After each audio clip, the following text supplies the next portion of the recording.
Aí outro cara escreve assim: tenho 18 anos e me sinto ainda muito escravo de dogmas. Já entendi os pensamentos de Cristo em relação à liberdade, mas me sinto muito frustrado, imaginando que o Deus que eu aprendi a acreditar irá castigar-me e etc. Sinto-me às vezes impedido de fazer certas coisas, porque ainda me sinto dependente de opiniões. Na verdade, tenho pânico, Caio, se eu faço algo errado. Às vezes a condenação é só sobre mim. O que eu faço, Caio? Condenação só sobre ele, porque é uma condenação dele sobre ele, é uma condenação sua sobre você. Você é quem se condena, você é o seu juiz, você é o seu carrasco, você executa o processo judicial inteiro, você é a sua polícia, você se prende, você se autua, você é o delegado de você mesmo, você é encaminhado para a corte, e na corte o promotor da sua consciência vence o advogado de defesa, o juiz que é você mesmo lhe condena, e você é colocado num cárcere que é seu próprio coração, e você é seu próprio carcereiro.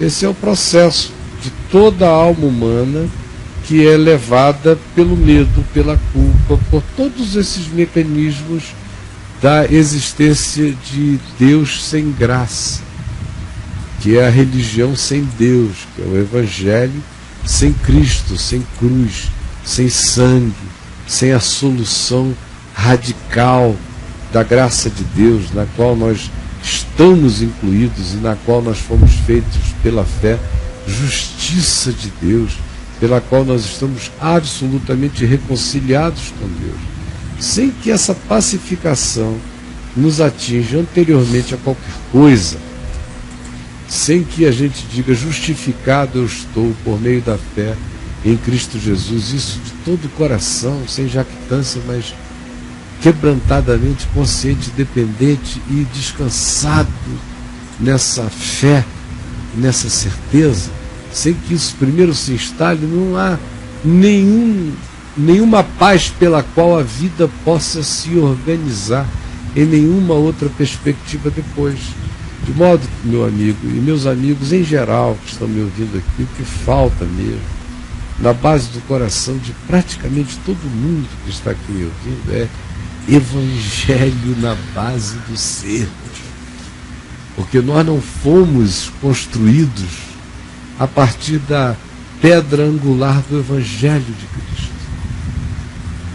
A grande maioria de nós foi construída na pedra angular da igreja. Foi ali que você botou o seu fundamento, ali é que ficou a sua pedra de esquina. Foi sobre aquele fundamento da religião que você erigiu essa coisa que você chama de a minha vida.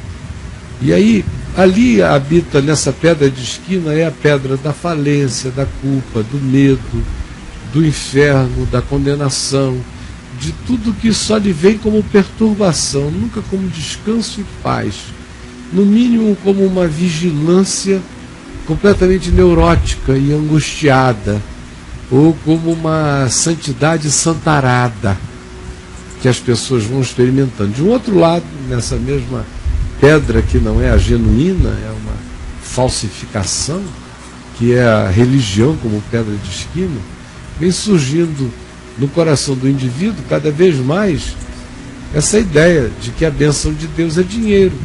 Então essa nova geração, vocês todos que me escreveram aqui com 40 anos de idade, 45 anos de idade, que eram adolescentes quando essa onda de teologia da prosperidade varreu as igrejas evangélicas, numa sociedade que já praticava um capitalismo absolutamente selvagem, numa mídia feita de um besterol que glorifica fama, dinheiro, bundas e aparências, num ambiente desse tamanhinho, quem quer que estivesse ainda no ambiente religioso recebendo o estímulo de bênção como carro, de bênção como dinheiro, de bênção como segurança econômica, é aí que Deus está presente, esse é o sucesso que vem dos céus.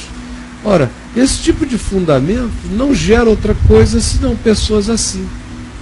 para quem o tesouro não está no céu mesmo, para quem a riqueza não é interior.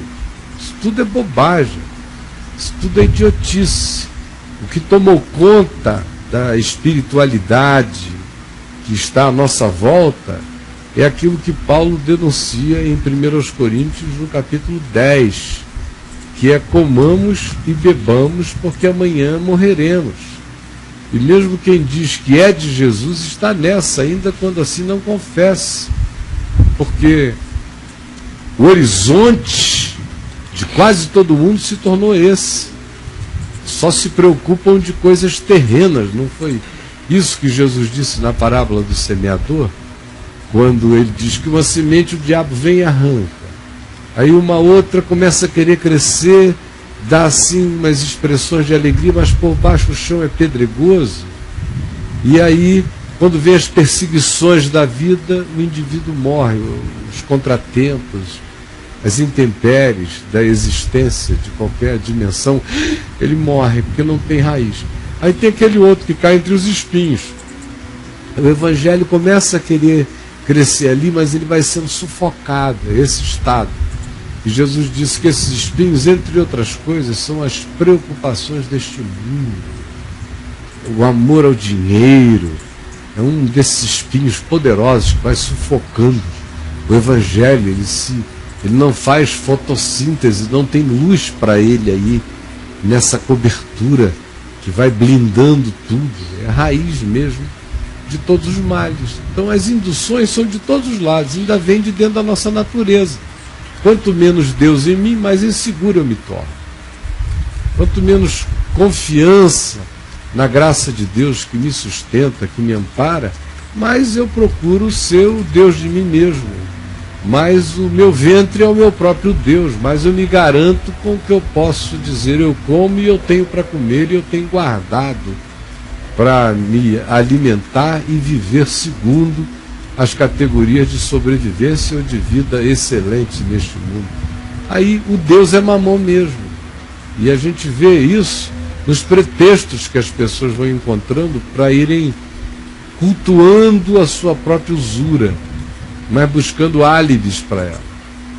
Hoje em dia os álibis para essa usura que tomou conta da alma de quase todos, tem dois tipos. Tem os que estão dentro do esquemão, escravizados, credulificados, zumbificados, dando a alma e dinheiro para esse sistema maluco, e tem os que saíram e que se tornaram usurários, se tornaram cultuadores de mamon, odeiam a teologia da prosperidade, mas se tornaram ateus da prosperidade e se tornaram insensíveis. E o que eles usam como álibi para não reativarem a humanidade deles, para não reativarem a solidariedade, para não terem que se encarar no seu novo Deus, na sua nova idolatria mesmo, é dizerem: não, eu não dou porque todo mundo é safado, todo mundo vira pastor da Forbes, todo mundo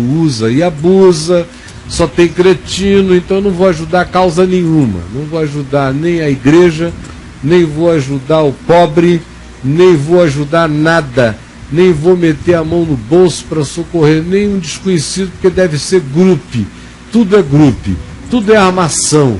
Daí em diante esse é o álibi para que o cara fique encastelado nessa existência podre de uma avareza horrorosa, se justificando no seu enfeiamento constante, no seu culto idolátrico, odiando a teologia da prosperidade e amando tudo que a teologia da prosperidade indica como objeto de amor. Eles passam agora a odiar a breguice daquilo ou o modo escandaloso como eles propõem aquilo. Agora as coisas propostas todos cultuam do mesmo modo. E usam o tempo do engano ou do abuso para que agora digam que também não participam de mais nada, não contribuem com mais nada, não ajudam a mais ninguém, porque se tornaram espertos e abriram os olhos, os pobrezinhos, que continuam sem se enxergar, pobres, cegos, infelizes e nus. Então o que falta, me desculpem meus amigos, a sinceridade, faltam 3 minutos para acabar, O que falta é evangelho, falta é conversão. Eu comecei aqui, eu não ia nem falar disso, eu ia falar de uma coisa muito mais básica hoje. Mas eu resolvi ficar aqui em Filemão. E deixei o texto aberto aqui, depois eu fui para um outro em Atos, depois eu fui para um outro texto em Filipenses, depois eu voltei aqui para Filemão. Sabe por que eu não queria falar sobre isso aqui? Porque eu disse, meu Deus, essas pessoas não estão mais lá. Não tem mais Filemão do lado de lá. No máximo só tem Onésimo. E vivendo como inútil, e vivendo todos os karmas de uma existência pedrada na mesmice que não se converte. Porque os Filemões, meu Deus, eles desapareceram. Esses sobre os quais Paulo podia dizer as coisas todas introdutórias que aqui disse. Eu conheço o teu amor, conheço a tua fé para com Jesus, para com os irmãos, conheço a tua generosidade, conheço tudo. Agora, tem passos a mais a dar. Porque tu podes experimentar todo o bem que há para com Deus, há em Deus para contigo em Jesus. Tu podes te dilatar para além disso. Como? Tu podes tornar-te alguém que de fato respondes ao amor. Como? Tu podes tornar alguém que não acreditas mais na lei do karma, a partir da tua vida. Porque se tu acreditasses nisso, tu tinhas que acreditar que tu não tens remédio. Mas se tu estás melhorando, todo mundo pode experimentar a mesma graça.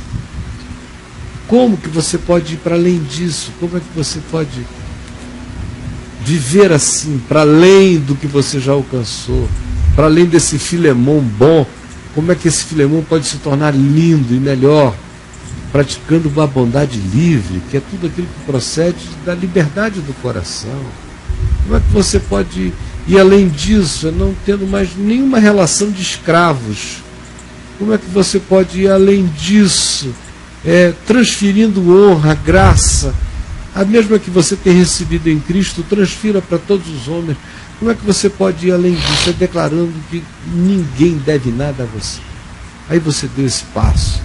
Mas nós não estamos nem no Filemão inicial, antes de ser desafiado, que já era gente boa. Faltam esses caras até para a gente começar a falar. Foi morrendo tudo. No máximo sobraram os onésimos chicoteados, de um lado e do outro, complexados e aflitos. E todo Filemão que ainda existe é um cara avaro, senhor de escravos, que ama o dinheiro e que odeia a teologia da prosperidade, mas ama todas as coisas que ela propõe, e que encontrou na malignidade dos exploradores o álibi perfeito para se incrustar e se tornar um indivíduo avaro, feio, fechado, crítico, absolutamente impermeável, nojento, escravo da sua própria cegueira e das suas desculpas para não se enxergar. Eu queria que a gente pelo menos guardasse isso no coração. Jesus, por favor, que a singeleza desse programa de hoje, que foi só se deixando conduzir, tenha chegado ao ponto de abrir consciência, deslacrar túmulos mentais e espirituais, fazer pessoas se enxergarem na tua luz, provocar conversões de percepção, molestamentos do Espírito Santo, incômodo. O que eu te peço é que tu derrames muito incômodo, muito desassossego na alma desses que ficaram impermeáveis, que ficaram inacessíveis, que ficaram vestidos de desculpas infindas para não se enxergarem e não serem transformados pelo Evangelho. Por favor, acorda-nos enquanto é dia, porque vem a noite quando ninguém mais vai poder trabalhar. Dá-nos essa chance hoje, tu já nos deste, ajuda-nos a aproveitá-la. É o que eu te rogo, em nome de Jesus. Amém e amém. Gente boa, obrigado por terem estado conosco